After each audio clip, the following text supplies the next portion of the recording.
Hey everybody, welcome back to the vlog. Thank you so much for joining me for once again tea time. Today is a lavender and chamomile. Love it, love it. That lavender, you can really taste it in there. This is good stuff. A little bit more calming compared to the green teas that I'm always drinking in the morning. The chamomile kind of calm me down a little bit. I have a lot going on for the rest of this week and this weekend. It's going to be nuts for me, so you might not see me as often for the next few days. But anyways, thank you so much for joining me once again for tea time. So today we're going to be talking about this medium format GFX 100. And is this going to be the type of camera that professionals will be using in the future? Medium format. Will that happen so that we'll see professionals using the medium format? We'll do the pro-ams and these type of enthusiasts doing the full frame. And then APS-C will be like the equivalent to Micro Four Thirds right now. Could that happen?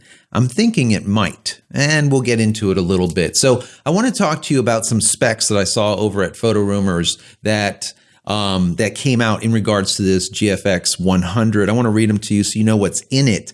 But also I want to talk to you about medium format and why I do think this is the future. Now that we see Fujifilm bringing us medium format at literally the price of, let's say, high-end DSLRs, which is unbelievable. This has never been the case. In the past, I would always rent in Hasselblads or whatever to go and do magazine shoots because I need all those megapixels. Now, we don't really need to rent it in. We could buy one, but for the most part, we still rent them in because I don't like letting it sit here doing nothing, because we know cameras are like toilet paper, right, guys? I say it all the time. You bring it in, it just loses its value, like cut in half within a year. And I really don't want to do that. It doesn't make good business sense to do it. That being said, I do think that medium format is the way of the future when it comes to professionals. So let's look at this. Let's take a look at these specs real quick, and then I want to talk to you about it a little bit. So they start out by saying that, now this is a reviewer or someone that's seen the camera and they're talking about it and they're giving specs on what they see. Now, this is going to be coming out very, very soon. The announcement is supposed to be like the 24th. So you're looking at maybe 20 days from now, 24 days from now, something like that. It's right around the corner. Figure 3-4 weeks. Anyways, they say that it's going to have a smooth rubber coating in comparison to that texture on the camera that the previous, like the, for example, 50R and the 50S has. Also, they're saying that it feels more like a Nikon D5 or, for example, an EOS 1DX, something like that. That is what the feel is, even though this is a medium format camera. It's massive, right? Also, they're saying that the dial on the top left has a 3 positioning to it. That's it. One dial. That's it for this camera. It's going to have stills, movies, and multi-exposure. That's what you have on the top of the camera. Also, the center button, they're saying, is the drive button, and the EVF is going to be more like the XH1 in comparison to the 50R and the 50S. So you're going to have a better EVF supposedly in this camera. But what's interesting, it is removable, so it is interchangeable with the past versions, which is kind of cool. Also, they moved the focus button over to the left in comparison to the right, like the other models, and the playback button has moved to the lower right of the screen. Also, no 4-way controller. And there's supposedly going to be an OLED ribbon type of display right underneath the LCD, which is going to give camera information, camera settings, which is kind of cool. They also said that that bulge that kind of comes out of the back on the 50S and the 50R due to the size of the sensor is going to be slightly reduced. And the reason behind that is they moved the batteries all the way down into the grip. So you'll have those 2 batteries down all the way at the bottom of the camera, making way for a little bit less of that bulge. The batteries are going to remain the same. They are the NP 125s, NPT125s. Those batteries, so they'll be interchangeable between the 50S and the 50R, and now in the GFX 100, which is good. Now, using those same 2 batteries as before, you'll be able to get 400 shots Or if you use both batteries, you'll be able to get up to 800 shots. They also said that it's going to have that same tilt and touch screen that the other models have, which is nice. And we see that it's going to have SD cards and not XQD or CF Express. They said that possibly we're going to see XQD or CF Express in the future, but as of this model, we're going to just have those SD cards. Some people don't like SDs. They say, they're not as robust. But what are you going to do with these things? You're going to step on them? You're going to crush them? What are you going to do? I've had SD cards that I've put in the washing machine that went from the washing machine into the dryer, dried, came out, and they still worked. True story. So, it kind of is what it is. These do have dual SDs, so it is a professional camera. There is dual SDs, which is important. As far as input, you're going to have the microphone, headphone jacks. You're going to have HDMI, USB 3.0. Also, you're going to have a Type-C connector, which is kind of cool to connect directly into your computer. So you'll have this fast access to your work. Now, video. Video is going to be 4K at 30 frames per second. Of course, it'll shoot 1080p. But who really cares, guys? I see some reviewers are like, oh yeah, the GFX, that thing doesn't do that great in video. Like, what are you talking about? What kind of nonsense is that? It's a medium format camera, for the love of God. It's supposed to be doing video. You're supposed to be doing stills with it. Matter of fact, you're not going to be motoring through photos with it. The thing is like this, right? It's probably going to do 5 frames per second, maybe 7, something like that. It's for the professionals that can slow down a little bit. It's not for sports shooters. It's going to be for people that do product work, people that are doing portraiture and this type of thing, landscape. All right, it's 100 megapixels. Anyways, more on video.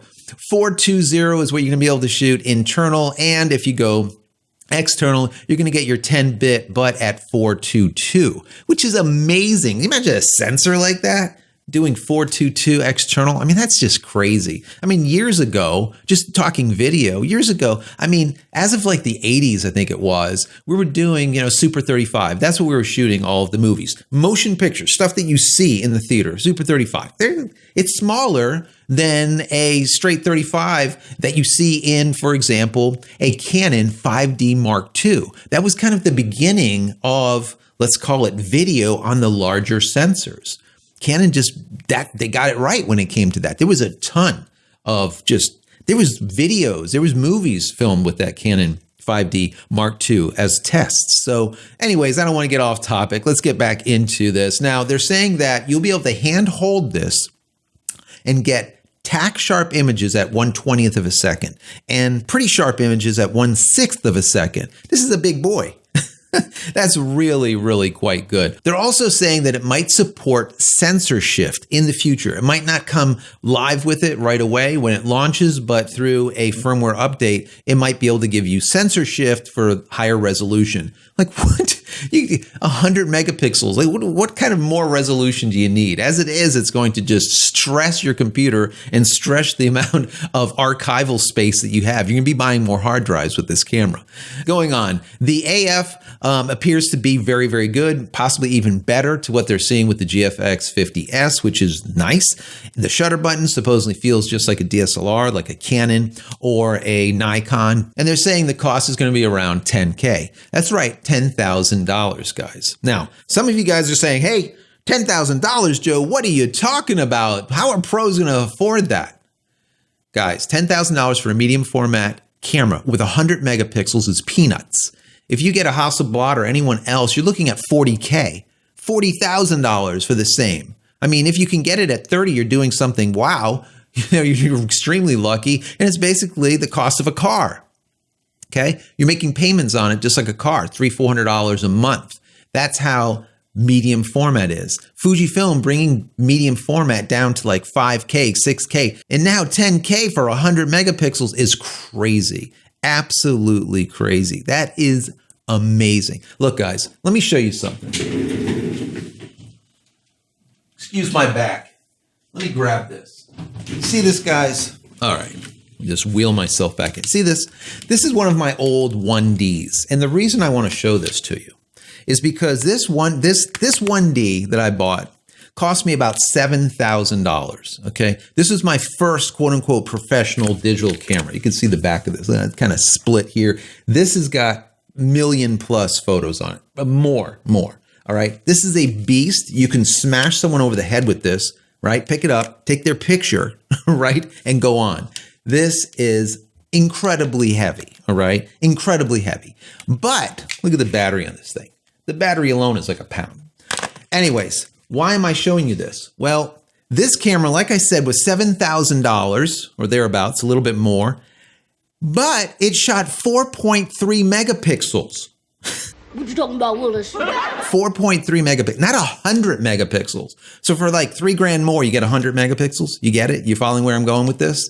The same thing when you buy a D5, or if you're buying now D6 coming soon, right? Or one of the new 1Ds out there. You're talking about 5, 6K, whatever the case might be. 7K, 4 megapixels.